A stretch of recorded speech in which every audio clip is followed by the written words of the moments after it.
They're experiments to him. That's what we do. We study. Like you study us. Is my sister safe? Yeah. Well, we found a glitch. We've come too far to fail now because you don't have the stomach to bring this home. I'm working out a way to get us out of here. What if I don't want to go?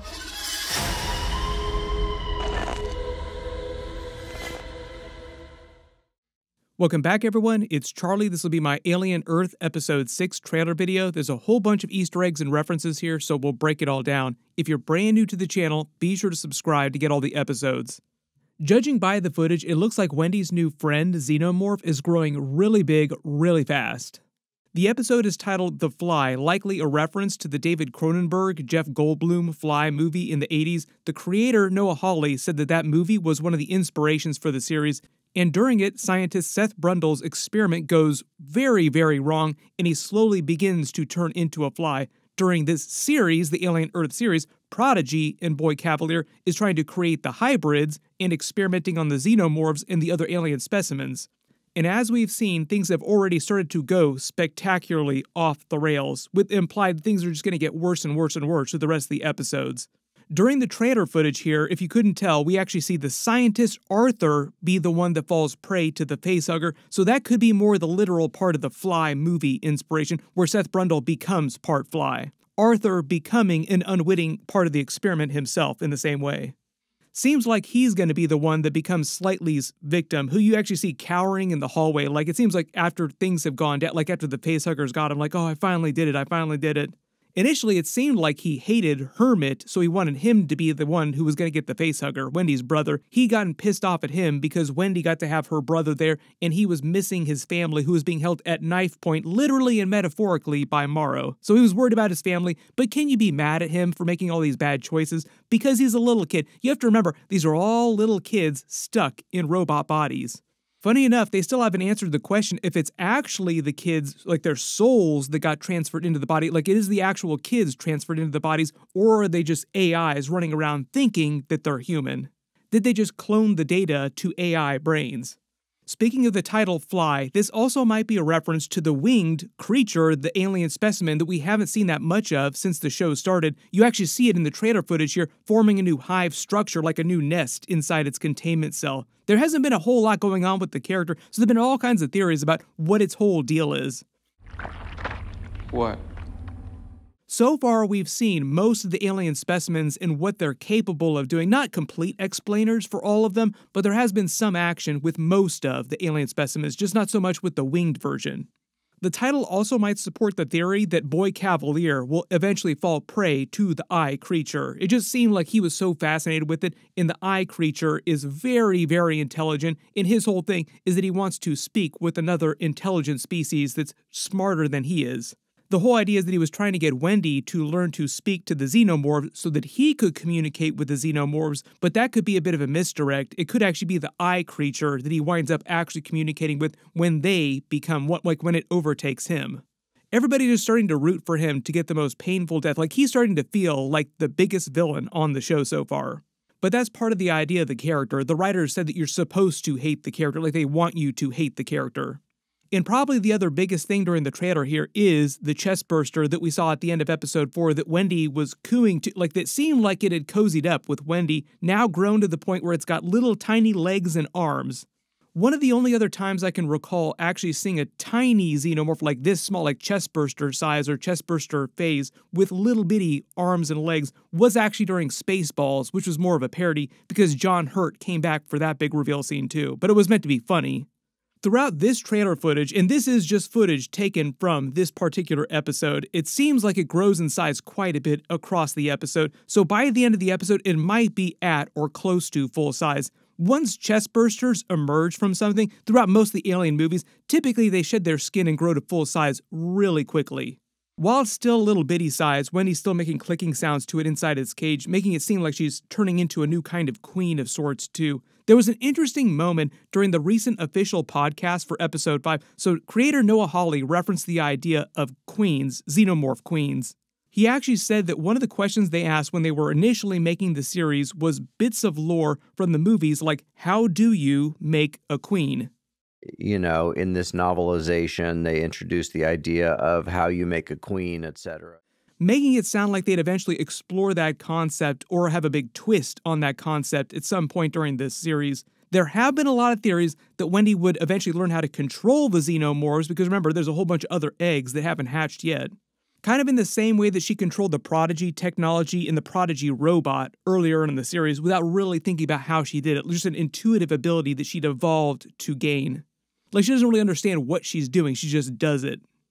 There's a couple other big things going on during the trailer footage here too. Wendy is starting to get really upset with Dame Sylvia, the other scientist, starting to realize that Boy Cavalier doesn't care about them, the hybrids or the specimens. Prodigy in general just does not care about any of them. They're all just thought of as science experiments. Boy Cavalier doesn't even seem like he cares if they live or die, because he sent them all into the crash site knowing that they could potentially die in its trillions of dollars of research.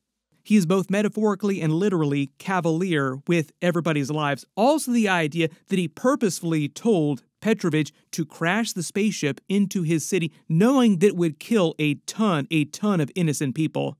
So they're also implying that Wendy will eventually turn against Prodigy and Boy Cavalier, and if she's able to control the Xenomorphs, she can actually use them against Prodigy. So there's just a little war brewing behind the scenes at Prodigy, like a little civil war, but also you have Morrow on the outside seeking to break in. During episode 5, in that last scene with Yutani, she said, give him any resources that he needs to all of her high-tech space ninjas, making it sound like there's going to be a big battle by the very end of the season. Also, things just going to go spectacularly wild on the Neverland Island. A lot of people also asking if they're going to go for the Aliens twist, where they just nuke the facility, nuke it from orbit.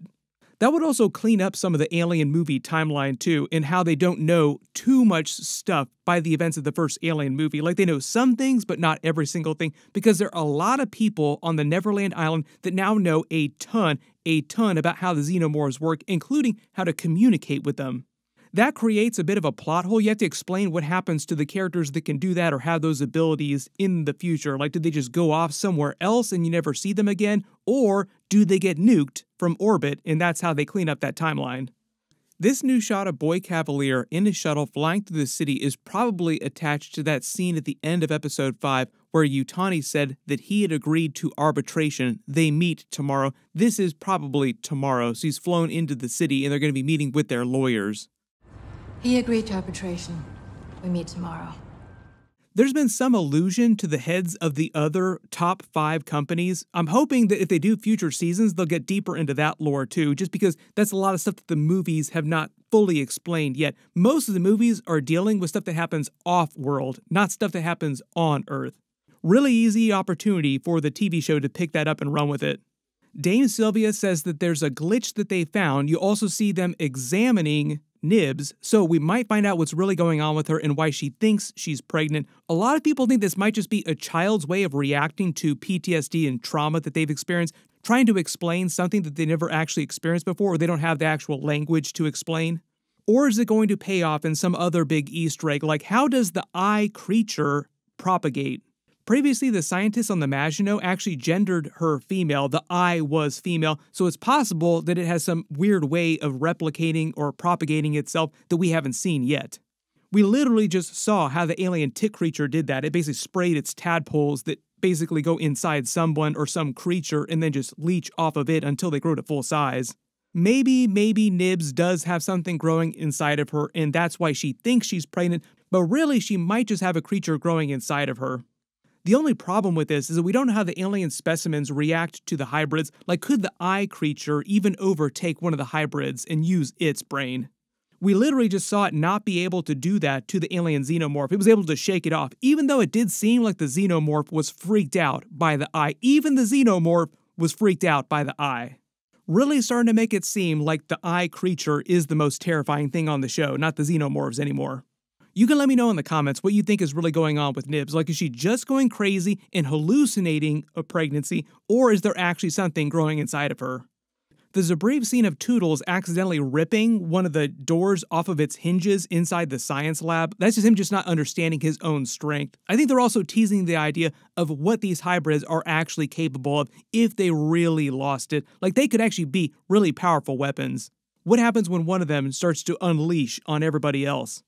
There's a brief shot of a couple people in rain jackets walking through the forest. I think we'll see more of the surrounding forest when the Xenomorph eventually breaks out. Not really sure exactly how that's going to go down, but we've seen other trailer footage in the previous trailers of them around the island hunting it down, trying to get it back. There's also the footage of Wendy and her brother talking about leaving the island, and he's saying, I'm trying to figure out a way for us to actually get out of here, and she's starting to say, what if I don't want to leave? Part of the idea that she's growing attached to what they're doing here and to the Xenomorphs. Working out a way to get us out of here.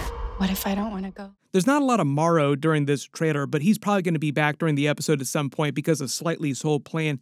His other big goal was to get revenge against Boy Cavalier, to kill Boy Cavalier, because he blamed him for everything that was going wrong. Like his life's work was basically going up in flames with all the specimens. Those were the remnants of his life's work because his daughter was dead.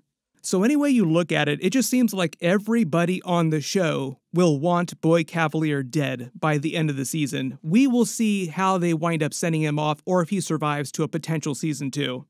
You have to remember that the future in the Alien timeline is a very dystopian future. So remember, corporations rule the Earth. There are no Earth's governments. So essentially, they can do whatever they want because he runs one of these major corporations.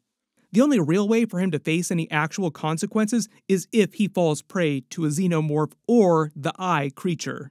That would really be the satisfying way to deal with the character. Fingers crossed that he has some wild, crazy ending. But because there's a whole bunch of stuff going on during this trailer, if there's any Easter eggs or references that you spotted that I didn't talk about in the video, write them below in the comments. In my full episode 6 video, we'll post next week after they release it. We are also in the middle of Peacemaker episodes. There's a bunch of Superman movie crossover. My Peacemaker episode 3 video will be my next big video to post, so be sure to enable alerts for my channel so you don't miss that. Everybody click here and here for all my other Alien Earth episodes. Thank you so much for watching, and I'll see you guys in the next one.